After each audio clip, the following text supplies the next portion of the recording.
pag-iayon, nagsugod ang pag-ulbos sa kalayo. Kadiri na, ang kalayo, nanadiri sa balay sa kong anak, kay baliduham ni kabalay. Diya na, sa ugasan, yung gawas ng kalayo, yung tabok na sa balay sa kong anak. Paspas kayo. So kay hangin. Gidala Okay lang ang magbago.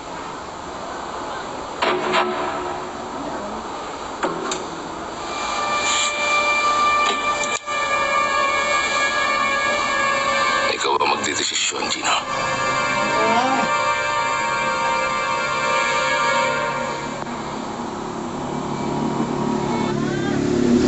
Nagginahanglan jud ni sir og ganang among mga hygiene, pang-adlaw-adlaw nga mga kuan kay wala gid pud mi masuot. Ang pagtukod og balay ani ang among giproblemahan sir, nag-uol jud ko asa mi mamuyo. Padayon ang validation sa CSWDO aron masuta ang kinatibuk ang ihap sa mga apektadong residente. Nagparayon pasabang investigasyon sa BFP aron masuta ang hinungdan sa pag-ulbos sa kalayo, ingon man ang kinatibuk ang danyos. Kauban si Melchor Awing sa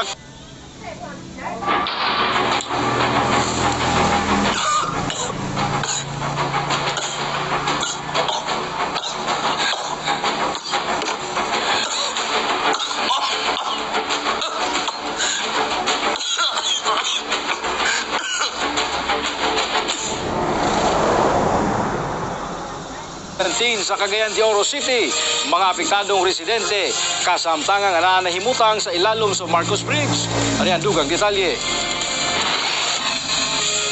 Kita ang itom ug baga nga aso sa kawanangan sa sentrong bahin sa Cagayan de